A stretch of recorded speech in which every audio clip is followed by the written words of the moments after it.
Hello, welcome to the Wildline Podcast. I'm your host, Dan. This is a podcast about movies and how much money they make at the box office. So we are back with a weekend review, finally. It's been like 3 weeks. I kind of disappeared after The Last Jedi came out. Needed a break, do the whole family thing, holiday thing. But now we're back talking about the weekends. I did have a year in review show I posted last week. So if you're interested in that, check that out. It's on SoundCloud, wherever you can find the podcast. That was all about the sort of big picture financial viewpoint of what happened at the box office. Was it up? Was it down compared to last year?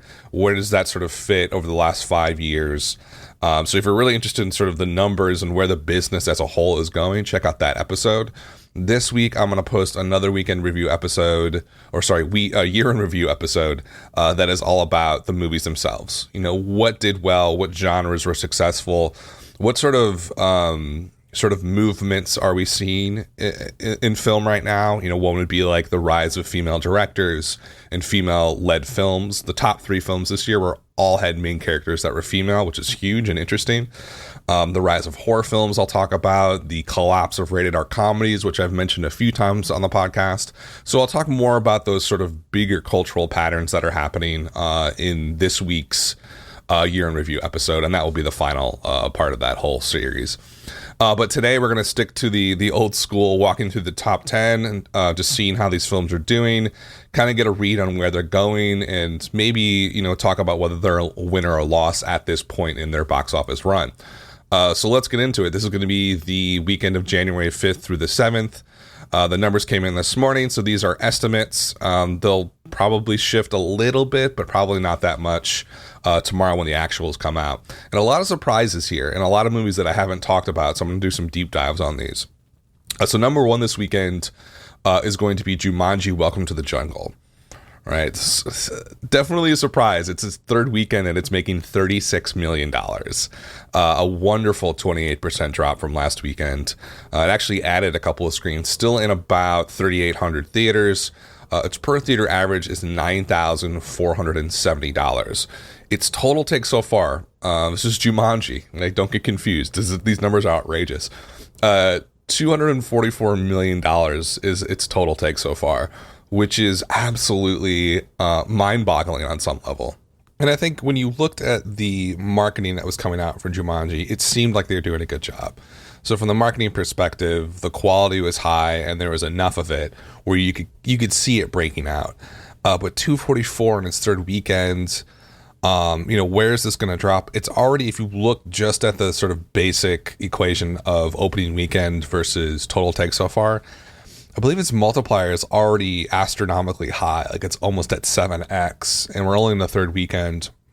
So something which is possible during the holiday period. This doesn't happen outside the holiday period hardly ever, just by the nature of how people go to the movies during these last 3 weeks. It's just everything's sort of spread out. There's more money during the weekend, or weekdays, I should say.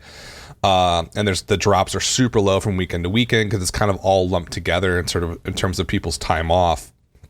But even within that context of the strangeness of the holiday period, Jumanji is way exceeding expectations on all fronts. And, it's an interesting movie because when I saw the marketing come out, I thought it was going to break out and do pretty well. Breaking out to me, though, was like 150s total. Right, and it has blown past that expectation. And the budget was decently high. It was $90 million. Critics thought it was okay, 70% in the Rotten Tomatoes score. The audience score is higher than 90%, but, I think after the Last Jedi debacle with the audience score on Rotten Tomatoes, I don't know if we could even trust that at all. Cinema score was an A-. So a good response, good word of mouth. But there's definitely more at play here that I'm not sure that I fully can wrap my head around yet. It's probably going to, maybe it blasts into 300 billion. I don't know if it can leg it out there. It's possible. We're still only on the 3rd weekend. People, for whatever reason, love this movie. And I think a lot of it has to do with that main cast. Specifically Dwayne Johnson, right? The Rock. Like, I think he is one of the new A-list celebrities. Like in the old tradition of an A-list celebrity, he can actually carry an entire film himself. We saw that with San Andreas, and I think we're going to see with Rampage. Didn't work with Baywatch, but that's a whole different story. So you have Dwayne Johnson, Kevin Hart, Jack Black, who from the American masses is pretty much like a well-known character actor. Obviously, for us comedy nerds, he's a lot more than that, but people recognize him, I guess is the point. So you had a great cast. It's a known IP. But this could have easily gone terrible. This could have easily flopped if it wasn't handled correctly in the marketing department, and if it wasn't handled correctly in execution. And I think they basically hit home runs on both those fronts. So that's why it's doing so well right now. And I think it's going to continue to do well just because there's not a huge amount coming out in the next couple of weeks. I think it has a pretty unique, it's a pretty unique product at the end of the day that can play to the whole family and to across the political spectrum as well. So I think it's going to be very attractive for the next few weeks. So I expect it to do quite well. Coming in at number 2 this weekend was Insidious: The Last Key. The current estimate is $29.2 million. Per theater average was just below 9,400, almost equal to Jumanji's, which is pretty crazy. Budget was only $10 million for this. So this is the 4th Insidious movie. The third one did okay. Quality wise was not great. The first two, as a horror movie buff, I loved. I thought they're fantastic. And the Insidious, of course, is all from the Blumhouse production, sort of the kings of horror of the last 4 or 5 years. They really have revitalized the entire genre and really rewritten the rules of how to create horror movies and release them wide and make a ton of money. They've been very, very financially successful.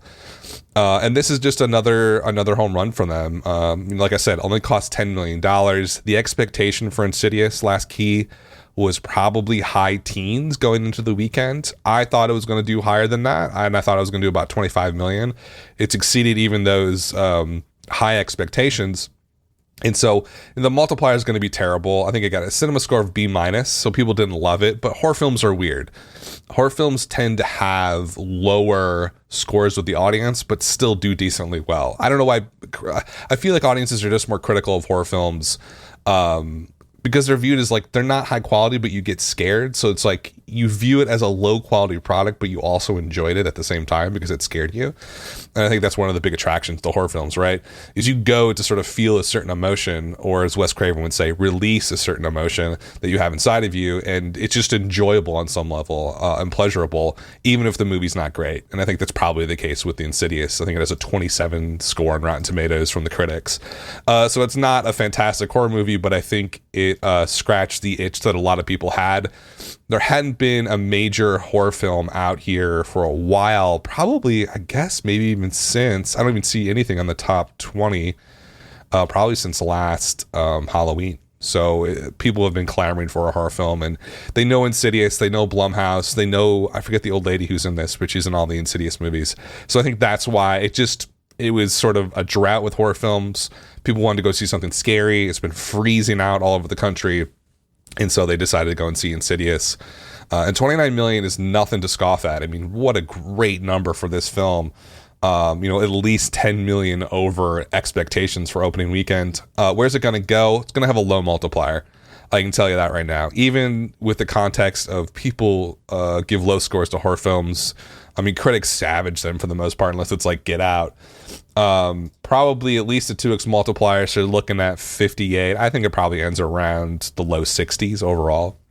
Or maybe lower. Maybe it's one of those things where people see it and they're like, oh, this is terrible. Another Insidious movie. Do I really want to see this? But I think probably we'll leg it out to the 60s with about a 2x multiplier, which is terrible normally, but for a film like this, that's probably what it's going to do.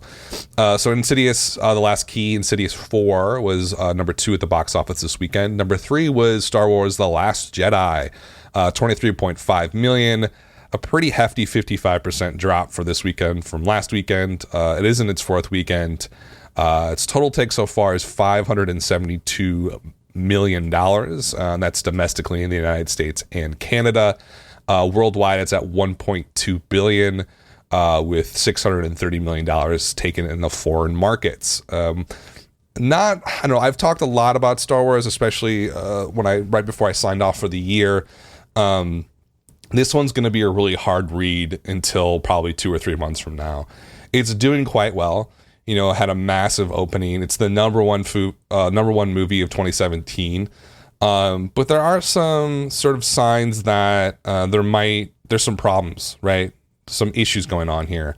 It wasn't a grand slam for a Star Wars film. Let's put it that way. It was a grand slam in any other context, but when the context of the production budget and the marketing spend and the audience reactions, there are some issues here that need to be brought up and at least talked about, especially internally at Disney. Like, you know, they've given Rian Johnson the green light to create this whole TV series for Star Wars, and I kind of wonder if they should have waited to make that announcement until The Last Jedi had been out for a few months, and they could sort of pat themselves on the back and say, you know, great job, this is a great movie, everybody loves it.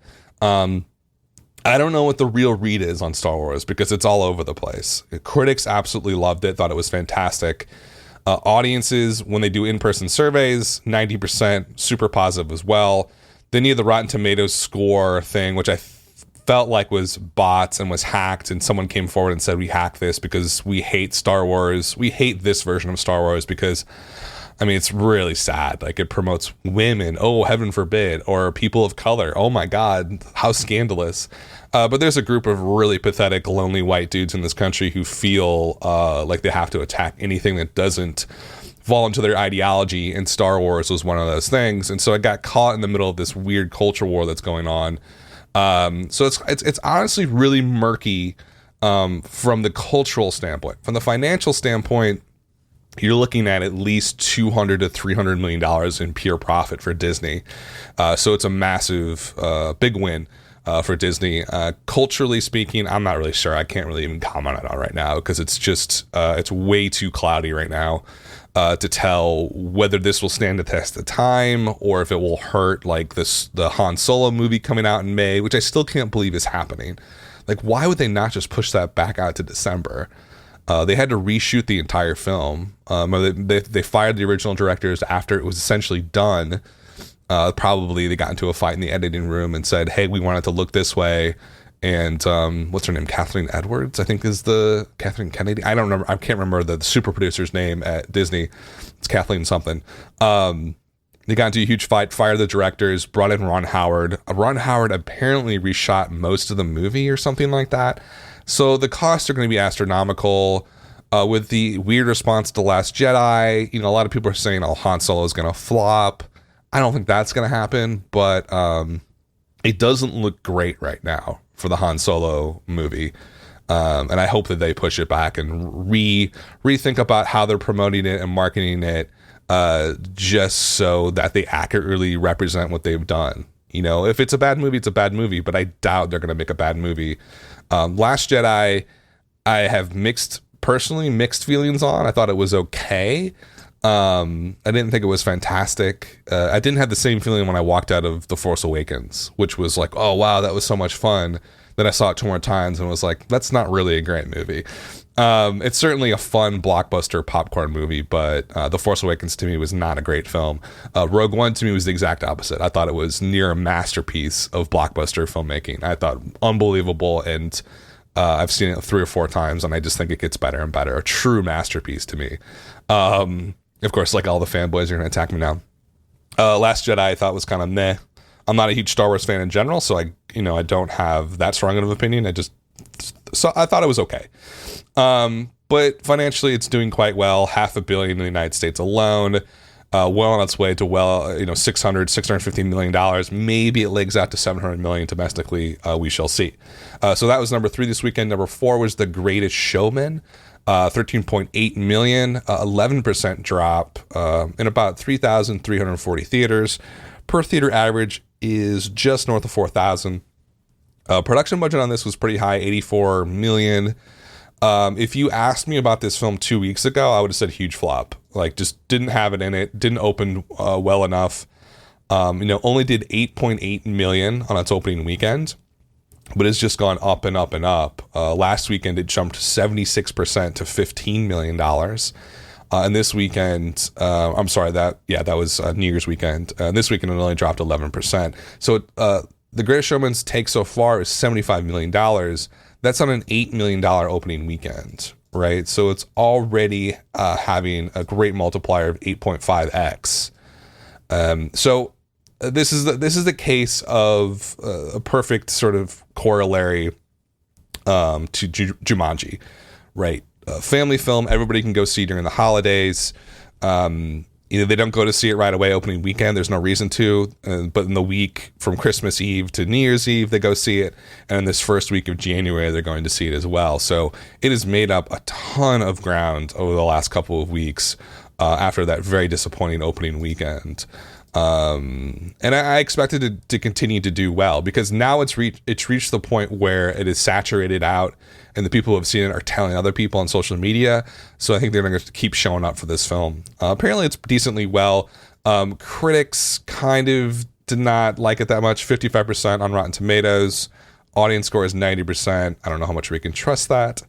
But also an A cinema score. So I think we can honestly say the audience has really enjoyed this, and you can tell with the numbers as well. Critics were not that pleased with it. Top critics gave it a 37%. Ouch. But also not a huge, I guess top critics are just a little bit more critical of musicals maybe, which I find so ironic, because you think about a film critic and they're usually like these theater people, or used to be, and you would expect them to sort of really love musicals, but they tend to be a little bit more harsher on them than a normal film. In any event, it's doing quite well, picking up a lot of cash the last couple of weeks. Really surprising its sort of late legs here that are so strong. So number 5 for this weekend was Pitch Perfect 3, 10.2 million. Decent drop, 39%. Still in about 3,500 theaters. Per theater average is just shy of $3,000 per theater. Total take so far is $85, almost $86 million. This one really popped off in the beginning, but it was super front loaded. A lot of fans went to go see the film opening weekend. Did about $20 million opening weekend. Second weekend dropped a little bit down to 16, but still making a lot of money during these weekday holidays. And then has started to precipitously drop off now, dropping 40% this weekend, which is a lot higher than what's been going on with other movies. This one I think isn't, why did they make this movie? Like, I think is a big question. Like, the last one did decently well. The first one is, kind of considered to be maybe like a newer classic. It almost felt kind of like a cult film. Like, speaking of theater people, like every theater person I've ever met in my entire life loved Pitch Perfect. Like, it was one of those movies like, oh, have you seen this yet? You got to see it. And they love it. The original Pitch Perfect did 65. Pitch Perfect 2 did 184. Okay, so now it makes sense why they did the third one. But I think, it's honestly in the reviews that I've seen, basically said, just, you should have stopped at 2. It was really successful. Don't press your luck. And they pressed their luck, and they're coming up pretty short now. Like 85, I can't see it making much more than $100 million total. So a ton off from the last movie in the series. So not a huge win, but I think most people predicted that. It just seemed like way too much too soon for a third movie. So that was number 5. Number 6 this weekend was Ferdinand, the animation film from Fox, which I've actually seen. Saw it with my nephew. $7.7 million for the weekend. 32% drop. Per theater average is just shy of $2,500 per theater. Total take so far is $70.5 million. This one had a massive production budget for an animated film, $111 million. This one's not performing well. It's not a win. Even if it sort of gradually declines here in terms of its box office take over the next couple of weeks, it's not going to make up the cash that it needed to. And I'll say this, I watch probably most of the animated films, computer animated films that come out like this each year. I really like them, especially anything from Pixar. They're usually very well written, and I'm all about writing in film.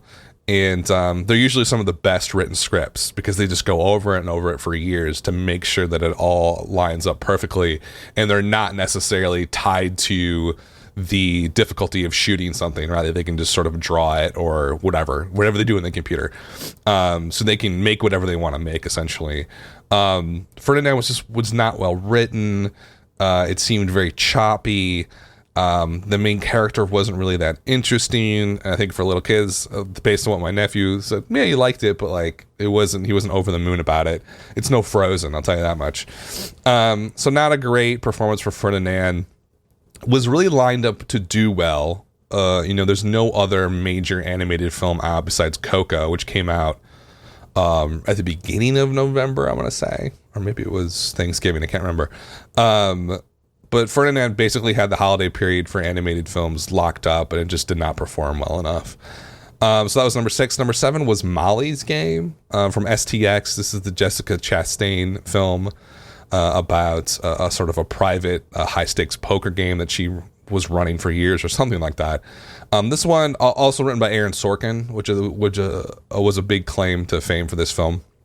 $70 million for the weekend. Huge, massive jump from last weekend. That's because it added about 1,300 theaters.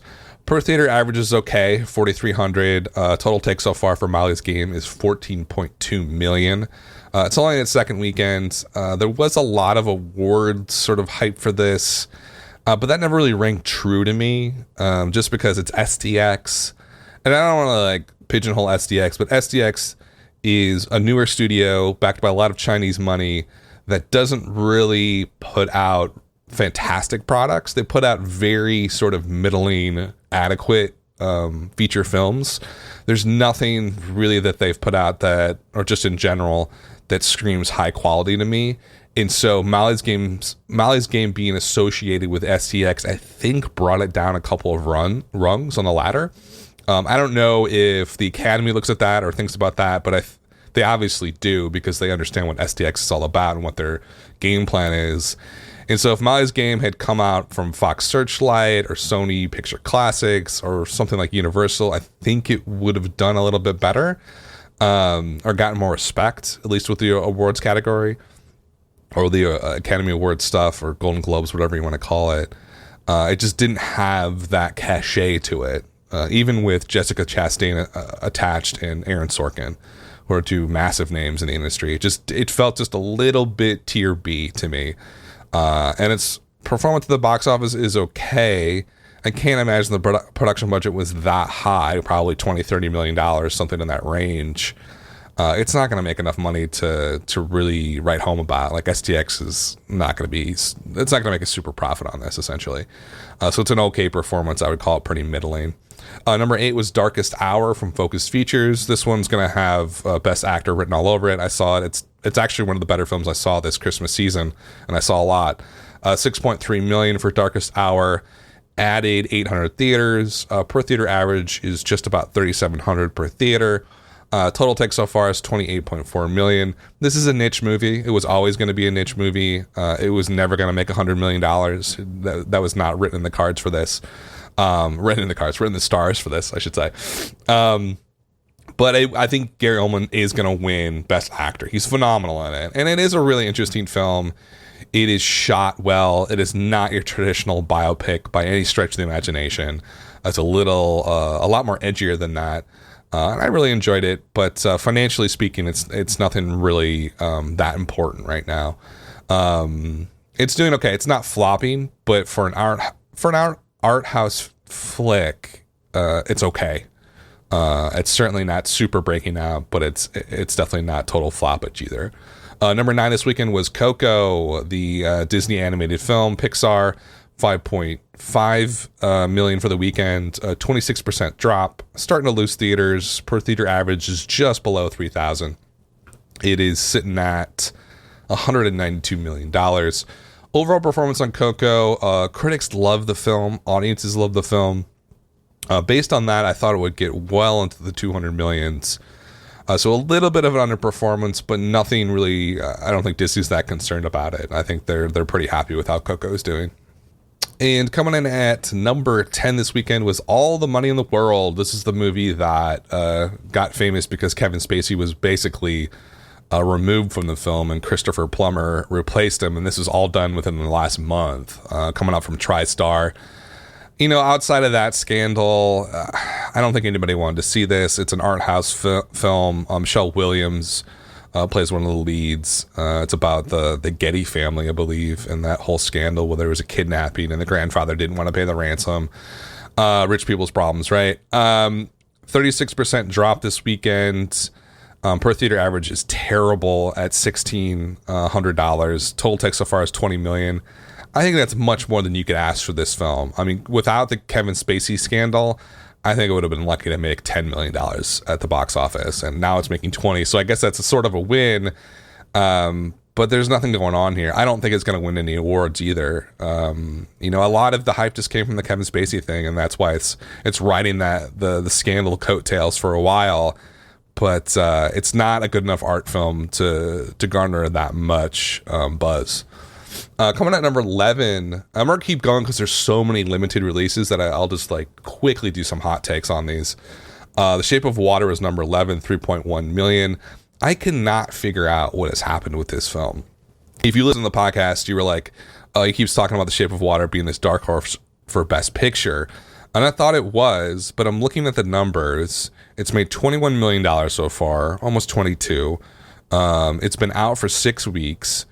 It's only in 800 theaters, but it's going to add like 50 theaters this last weekend. Per theater average is okay. It's at like $3,900 per theater. I'm confused as to how they rolled this out and where it's going. Like, I thought they would have done maybe 1 or 2 weeks of limited release and then push it out, because it did kind of have a blockbuster feel to it. It's only shot for like $25-30 million. Very small amount of money when you look at what's on screen, because it looks beautiful and pretty grandiose. But I thought they were going to roll it out to a lot more theaters. I was thinking like maybe 2,000 by now. But it's been a slow rollout. What I think they're probably doing is they want to keep Shape of Water on the back burner as long as they possibly can, on a low simmer, until the award stuff really kicks off. And I'm not sure when the Academy Awards are coming out, the nominations, but it's got to be pretty soon, because the awards are, I think, the first weekend in March. So we're not that far away. The Shape of Water is going to make most of its money based off of awards buzz, and it already has. So I think that may be the strategy here, is keep it on the back burner, keep it in like 1,000 theaters, maybe a little bit more, slowly expand it out to different parts of the country, kind of the road show strategy, and see if it can't get a huge bump from the Academy Awards. I honestly don't think that's going to work. It will get nominated probably for Best Picture, Best Director, maybe Best Screenplay, acting awards, maybe for Michael Shannon. But this needed to pop off pretty immediately in my mind, and it didn't do that. And I think they're going to have a hard time getting people to see this movie in like 2 weeks or 3 weeks. I just don't see it happening. So I think a pretty big misstep by Fox Searchlight here in how they released this film. Number 12 was I, Tonya, from the new distributor Neon, who I love. Fantastic. Ingrid Goes West, Beach Rats. I think they're a really interesting brand new company that is choosing some pretty dynamic and edgy films to release. 2.4 million for the weekend for I, Tonya. Margot Robbie will probably get a Best Actress nomination, I think, for the Academy Awards, or maybe not. Maybe it's not good enough. Maybe it's too crowded this year. Slowly rolling out this film. It's in 242 theaters, added almost 200 this weekend. Per theater average is pretty healthy at 10,000 per theater. But this is not a financial big hitter. This is an art film through and through. Total take so far is 5.3 million. I could see this getting a decent bump because of the Academy Awards when the noms come out. It's not going to make a ton of money. It's not going to break $50 million or anything like that. But I think Neon's going to be pretty happy with its performance, even if it's on the lower rung of sort of the art film circuit here. Number 13 was Wonder, 2.4 million, 26% drop. One of the bigger stories of the holiday season and sort of late fall, winter season. $126 million so far for Wonder. Huge win. Number 14 was Downsizing. This is the Alexander Payne film with Matt Damon in the lead. I actually saw this one. I had high hopes for this. Actually, really high hopes. Matt Damon, The trailer, when it first came out and the responses were coming in, a lot of people were upset by how it was sold versus what was actually on screen when they saw it. And my reaction is, honestly, I wasn't that upset on how it was sold. I was more upset about the actual film itself not being good. And I'm somebody who loves Alexander Payne. I think he's one of the best working directors in America today. Election, The Descendants, Sideways, Nebraska. I mean, he's phenomenal. Really, really great director. This was easily his worst film by a country mile. Only 2.1 this weekend. Total take so far is only 22.8 million. Production budget was pushing $70 million. This is a big, massive flop for Paramount and Alexander Payne. And unfortunately, I think this was an experiment with him. Like, hey, let's give him a really big budget with this really big idea and big script. And he basically whiffed it and struck out. And he's going to have to go back down to art films, I think, for like $10 million budgets, which is too bad because I think, he is such a talented director and has proven himself over and over again that he can make a wonderful film. And it's too bad that this did not do very well. But to be honest with you, the quality was just trash. It's not a good movie. And looking back on it, it's just like, there's so many things that I could talk about with downsizing and how it went wrong. But I think at the end of the day, just from the box office perspective, it is a massive flop. The Post came in at number 15. This one's going to be pretty big over the next few weeks. It's just starting to roll out. 1.7 million this weekend on only 36 screens or theaters. Per theater average is super strong for 36 theaters, $47,000 per theater. Total take so far is pretty small, 3.9 million. But this has a chance, really big chance for Best Picture. And it's interesting that they, I didn't understand this rollout. Like I was up in Wisconsin visiting with my family, and they wanted to go see this, and I wanted to go see this because it looks cool. Especially if you're into like news and politics and history. That period of the Washington Post with Nixon and the impeachment was just one of the most fascinating periods in American history by far. And so having Spielberg, Tom Hanks, Meryl Streep, I mean, it's just like it's all-star cast with an all-star production team involved. Perfect holiday movie to see on Christmas, and it wasn't anywhere on Christmas. You couldn't see it anywhere unless you're in New York or Los Angeles.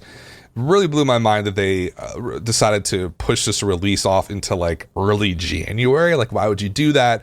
But the Oscars are late this year. The Oscars are on the first weekend in March. So it's almost closer to feels like it's closer to Easter than it does Christmas. So everything seemed to be shifted back a bit. And I think Fox saw that and was like, wait a second, if we want this thing to really pop off and have a good chance at winning Best Picture, we got to release it later and have it sort of buzz cycle peak in January as opposed to late December. So I think that makes sense. And so the Post is going to open a lot more over the next couple of weekends. I expect it to do quite well. That per theater average of $47,000 is really good at that level of release. So it could be a breakout film. Now, breakout meaning maybe 40, 50 million, maybe higher, but probably not. But a really good performance for the Post so far. Number 16 was Lady Bird from A24. This is sort of ending its run in the theaters. I guess it's been out for 10 weeks. Wow, what a long time. Really great film. I had to go out and see this. One of the best debut films I think I've seen ever from an American director. Just so well done. Clear that Greta Gerwig has so much experience in the industry and so much talent that it's great to see her direct. What a great film overall. 1.5 million. Total take so far about $34 million. Financially, a decent performance. Much better than A24 probably expected. It's their biggest film of all time.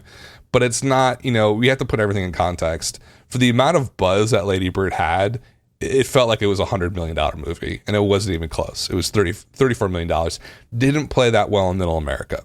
Played well with the big city folks, the cosmopolitans, did not play all that well with the average American. It just didn't connect. It was too arty, which totally makes sense to me. I don't even know if I would have tried to release it in places like Omaha. Like, this is sort of like, it's not gonna, it should connect because it's all about living in a place like Omaha or Sacramento, but it's written by somebody from New York City, like, and it feels that way. And so I never thought it was going to play in the middle America, and it didn't play all that well. What else is going on? Father Figures, big flop. No one cares about that movie. The Disaster Artist, what a strange film. Really did pretty well when it first got launched. Another A24 film, but totally niche. It's ending its run now. It's only been out for 6 weeks. 19.5 million total. It'll cross over into the $20 million mark, but not much more. Kind of a disappointing performance for that film. Like with Lady Bird, had this mountain of buzz behind it. A24 just knows how to market their films, especially to the cosmopolitan New York, Los Angeles, San Francisco audiences. They just get that audience so well, and they know how to market to them.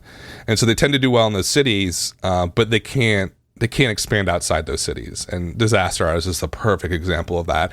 And people might say, oh, look, it's such a meta film. It's so postmodern. It's almost like postmodern. The love for the room is ironic. And this is a film about the making of the room. So it's like an ironic parody of an ironic parody. That's hard to follow if you don't follow art that much. Like, it's almost too much. But it does stand on its own as a film, right? If you don't know anything about the room, you could be interested in seeing this film, I think, and you can get a lot out of it. It just did not translate well outside the big cities. Number 19, three billboards outside Ebbing, Missouri. This one is kind of underperformed, to be honest with you, based on expectations. It was an art film, but it had a massive cast, and the hype for this was as high as Mount Everest. Like, this felt like, oh, this is going to win Best Picture. It's got an amazing script. As someone who watches a lot of films, I sat down and watched it. I hated it. I actually turned it off an hour in. I thought it was terrible. And I couldn't figure out where the disconnect was. I was like, why do I hate this movie so much? And I couldn't even get through it. I can get through most. I watched Ferdinand. I've watched Darkest Hour. I watched like every movie that's come out. I watched Downsizing. I could get through that, but I couldn't get through Three Billboards. And I went back and looked at what was going on. Well, it's the director, right? It's like a very, very dark British film, essentially, that is set in Missouri.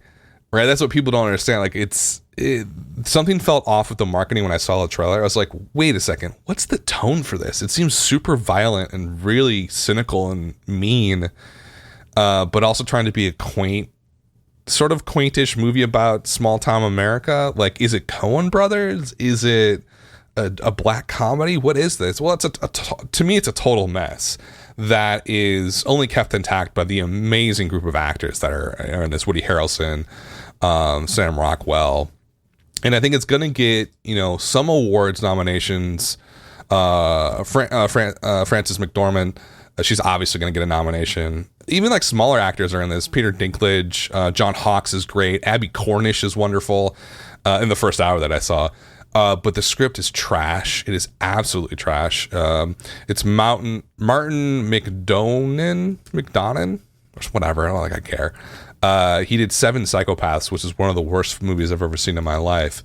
And also did In Bruges. Sorry. So if you look at the context of who wrote this film and who made it, it makes a lot more sense why I personally hated it. I liked In Bruges, but like, it felt very overly violent. And three billboards outside Ebbing, Missouri, the tone makes zero sense.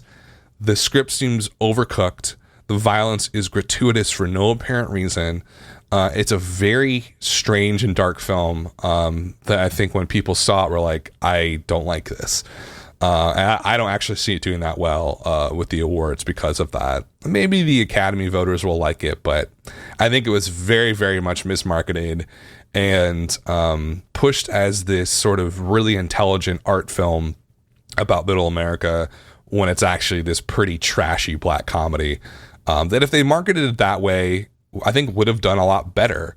because people would have expected that going in as opposed to this sort of Oscar film, but that's not what it is at all. Okay, enough about Three Billboards. I hated it. Don't ever want to see it again. What else is going on? That's mostly it. Phantom Thread's not doing too well. Hasn't even made $1 million yet. Maybe they're going to push it out more. Florida Project is doing okay. $5.4 million total from A24. I expect that to be nominated for Best Picture. I don't see Call Me By Your Name on here on the current list, so I wonder how that did this weekend. But it's also a tiny film. I'll probably do like an Oscar show in the next couple of weeks just to talk about the nominations and all that. Okay, so that's the top 10. Let's take a big step back. What happens this weekend? Jumanji is doing fantastic. Insidious way overperformed. Last Jedi is doing okay, kind of expectations. Greatest Showman is overperforming, not based on budget, but based on its initial sort of first couple of weeks. It looked like it was going to be pretty grim for that film, and it's not. Pitch Perfect 3 is kind of fading. It's a lot busier of a weekend, it feels like, than normal for the first weekend of January. But most of that is holdover business, right? And now we're going to get a little bit more into, I think, award season. And let's see what's coming out in the next couple of weeks, just to make some brief comments. The Commuter comes out this weekend. Liam Neeson, action film. He's on a Long Island Railroad. Train action movie. I don't know. The marketing seemed pretty good. I think it'll do okay. Not like $30 million opening, but more like $25 million opening. Paddington 2 apparently was very, very good. Comes out next weekend. Proud Mary. I don't know Proud Mary that well from Sony Gems. Screen Gems, I should say. Usually that's a horror film in print from Sony, so I'm not sure what that one's all about, to be honest with you. And then we got 12 Strong coming out, war drama, Den of Thieves, a Heat knockoff, but actually looks pretty good from SDX. Forever My Girl probably won't do anything. Then this is a quiet January. The Post does expand this weekend to 2,800 screens. That means I'm going to see it soon. It is quiet until February. Maze Runner Death Cure comes out at the end of January, but we're pretty much running on fumes. It's all going to be holdover business for the most part until we hit February. And then even February is kind of quiet the first weekend. In any event, thanks for listening, guys. This has been the Wildlion Podcast. I will be back this week with a year in review, part 2 special, and then back next weekend with the weekend review. Thanks for listening.